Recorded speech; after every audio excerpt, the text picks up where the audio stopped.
Well, from the moment he commenced his career 7 years ago, there's always been high expectations on my next guest. And certainly over those past 7 years, he hasn't let anyone down. In fact, he's only enhanced his reputation. I caught up with Darby McGuigan for his venture here at Club Menangle. Well, Darby, great to catch up with you. Disappointing way to start your experience here at Club Menangle.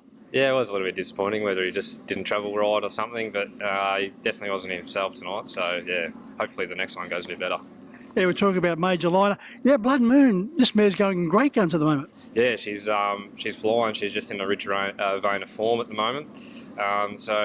And she sort of got up in the class a bit, and down there, if we're racing the mares races, you got to race against ladies in red and all that sort of stuff. But she's earned a crack coming up here, and you don't often get the opportunity to do it. So we thought, why not?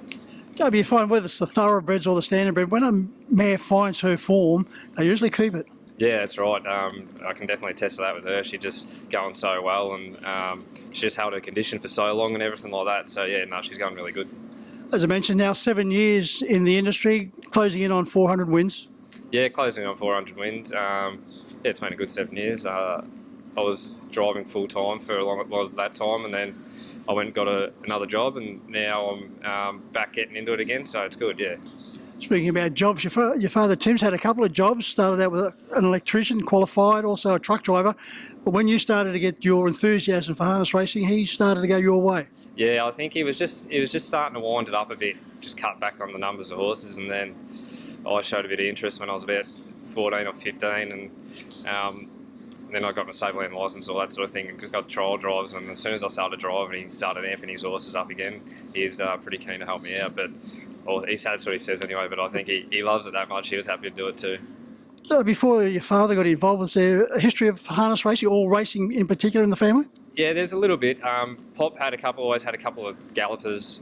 I'm not sure what the entire story is, but he always had a few horses around him, and Dad was always had horses as a kid growing up. He always loved the animal, and I think, yeah, it sort of took over when he was 18. He started training. Now, Darby, we just mentioned that it wasn't the experience you wanted here at Club Menangle, but as far as the experience is concerned, driving here for the first time, what did you feel about the track? Yeah, I really like it. It feels like a really professional venue. Everyone's here. Everyone looks, dressed up to the T, and it feels like a really professional experience to me. And just the barn and everything is great. Yeah, I really love it here. Early influence on your career, as far as the early stages, was Bill Gillier and also Ted Caruana. Yeah, they were both really great getting me going. They would just put me on every horse they had, and I'm grateful for that, because a lot of the times that's how you learn. They really helped me out, and they had good horses too, which made it a lot easier to drive for them as well. Yeah, one of those good horses was Major Exclusive, and you were able to pay back Ted's faith in you, taking out an SA Derby. Yeah, it was great. It's definitely the highlight of my career so far. It was, and especially because the first running of it, we had a massive crash in a month before, and then we went back a month later, and to win it was really special. Yeah, that fall certainly caused carnage and injured quite a number of the drivers, Danny Hill in particular. Yeah, it did. I was very lucky to get out of it with only a couple of bruises and a fat knee. But it definitely could have ended up a lot more worse for me. But there's a few other people that weren't so lucky. You had a nice couple of career highlights, 2018 representing in the Australasian Young Drivers Championship. Yeah, I love that. It was a great experience. Get to go away with a few young people, and a good week away, and driving different horses that you don't know, and for different trainers and different tracks. It was really, really enjoyable.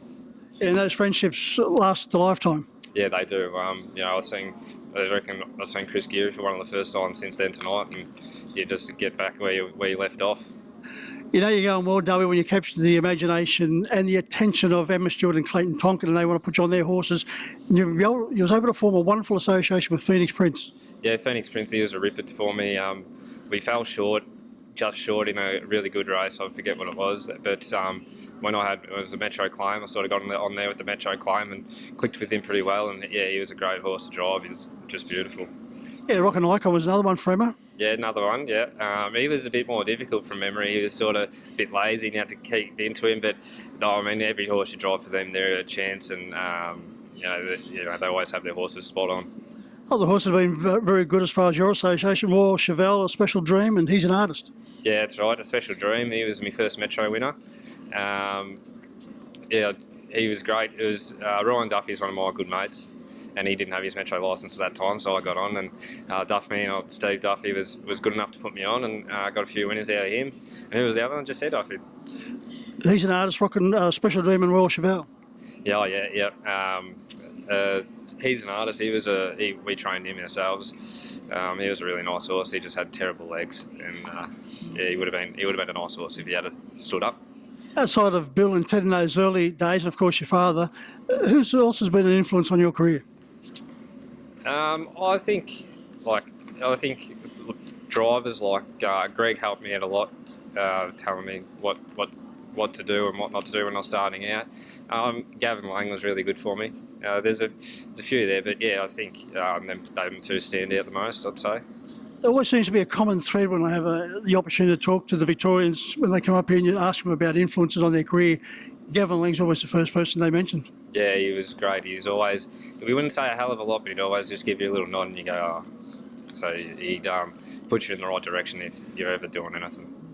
You know, that's the answer they all give as well. He didn't say a lot, but when he did, you took notice. Yeah, that's right. He didn't say much, but when he did, you listened.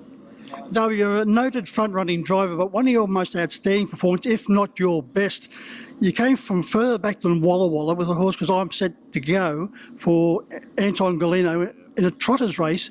You must have given him 80 metres at the start, won by about 17 going away. Yeah, that was, I think, from a performance side of things, that's probably the best win I've been a part of. It was when she galloped at the start, I thought, oh, that's it. But then took off and she was just doing it on the bit the whole way, and I'm going, oh geez, still a chance here. I was pretty sure she was a short favourite as well. Still a chance here, and I pulled out and she just blew him away like she was only just joined in. So it was incredible, and I've had a few people tell me about that race, so it's always good to bring back a memory. Just over the final 20 or 30 metres when you had the race well and truly wrapped up, was an emphatic win. You're looking around, you seem to be shaking your head in disbelief. Yeah, it's exactly what I was doing. I'm going, how has this just happened? So, yeah, I remember just thinking to myself that at the time, and it was just such a great win to be a part of. Yeah, a great thrill, and Anton must have been delighted too. Yeah, he was. I can't remember exactly what he said at the time, but I know it was just sort of utter disbelief on everyone's behalf.